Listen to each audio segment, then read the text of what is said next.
S, ಇನ್ನು Bidadi township ವಿಚಾರವಾಗಿ ರೈತರ ಮೇಲೆ ಕೇಸನ್ನು ಹಾಕಲಾಗಿತ್ತು. ಈ ಒಂದು ವಿಚಾರಕ್ಕೆ ಸಂಬಂಧಪಟ್ಟ ಹಾಗೆ ಯಾದಗಿರಿ ಜಿಲ್ಲೆಯ ಚಟ್ನಳ್ಳಿಯಲ್ಲಿ ಮಾಜಿ ಸಚಿವ ರಾಜೀವ್ ಗೌಡ ಆಕ್ರೋಶವನ್ನ ವ್ಯಕ್ತಪಡಿಸಿದ್ದಾರೆ. ಬಿಡದಿ ಟೌನ್ಶಿಪ್ ಬಗ್ಗೆ ಕಾಳಜಿ ತೋರಿಸಿದಷ್ಟು ಸಿಎಂ ಡಿಕೆಶಿ ಅವರು ರೈತರ ಬಗ್ಗೆ ಕಾಳಜಿ ತೋರುತ್ತಿಲ್ಲ. ಬಿಡದಿ ಬಗ್ಗೆ ನಿಲುವು ತೋರಿದ್ರೆ ಡಿಕೆಶಿ ಅವರಿಗೆ ಬಿಲ್ಡರ್ ಅವರು ಹಣ ಖರ್ಚು ಮಾಡ್ತಾರೆ, ಸಾವಿರಾರು ಕೋಟಿ ಇವರಿಗೆ ದುಡ್ಡು ಬರುತ್ತೆ ಅಂತ ಹೆಚ್ಚಿನ ಕಾಳಜಿಯನ್ನ ಕೊಡ್ತಾ ಇದ್ದಾರೆ. ಬಿಡದಿ ಟೌನ್ಶಿಪ್ಗೆ ವಿರೋಧ ಇದ್ರೆ ಜಮೀನು ಹೇಗೆ ತಗೊಳ್ತೀರಿ?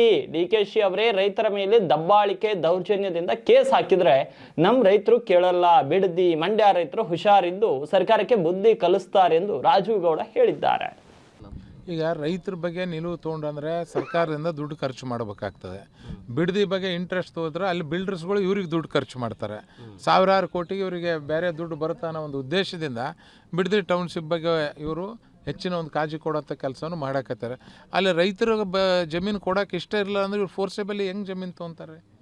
ಹಾಂ, ಡಿ ಕೆ ಶಿವಕುಮಾರ್ ಅವರಿಗೆ ನಾವು ಇಷ್ಟೇ ರಿಕ್ವೆಸ್ಟ್ ಮಾಡೋದು, ನೀವು ಟೌನ್ಶಿಪ್ ಮಾಡ್ತಾರೆ ಅಂದರೆ ರೈತರ ಮನ ಪರಿವರ್ತನೆ ಮಾಡಿ ರೈತರ ಮನವೊಲಿಸಿ ಮಾಡೋಂಥ ಕೆಲಸವನ್ನು ಮಾಡ್ರಿ. ಹೊರತಾಗಿ ಈ ಥರ ದಬ್ಬಾಳಿಕೆಯಿಂದ ದೌರ್ಜನ್ಯದಿಂದ FIR ಹಾಕಿ ಕೇಸ್ ಹಾಕಿ ಅವ್ರನ್ನ ಒಳಗಾಕಿ ಮಾಡಿದ್ರೆ ಯಾರೂ ಕೇಳಂಗಿಲ್ಲ. ಯಾಕಂತಂದ್ರೆ ನಮ್ಮ ಜನರು ಭಾಳ ಹುಷಾರಿದ್ದಾರೆ. ಅದ್ರಲ್ಲಿ ಸ್ಪೆಷಲಿ ಬೆಂಗಳೂರು ಭಾಗದ ಜನರು ಹೆಂಗಿದೆ ಅಂತ ಅವ್ರಿಗೆ ಗೊತ್ತಿದೆ.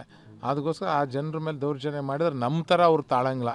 ಅವ್ರು ಏನು ಪ್ರತ್ಯುತ್ತರ ಕೊಡ್ಬೇಕು ಕೊಡೋಂಥ ಕೆಲ. ಇಲ್ಲಿ ನಮ್ಮ ಭಾಗದವರು ಸಂಬಾಯ್ತ ಜನರ ಏನಾದರೂ ಇರಲಿ ಬಿಡಪ್ಪ ಅಂತಾರೆ. ಬಟ್ ಬಿಡದಿ ಮಂಡ್ಯ ಮೈಸೂರು ಭಾಗದ ಜನರು ಭಾಳ ಹುಷಾರು ಜನರಾರ. ನಮಗಿಂತ 25 ವರ್ಷ ಅವ್ರು ಮುಂದಿದ್ದಾರೆ. ಅವ್ರು ಏನು ಬುದ್ಧಿ ಕಲಿಸ್ಬೇಕು ಇವ್ರಿಗೆ ಬುದ್ಧಿ ಕಲಿಸ್ತಾರೆ.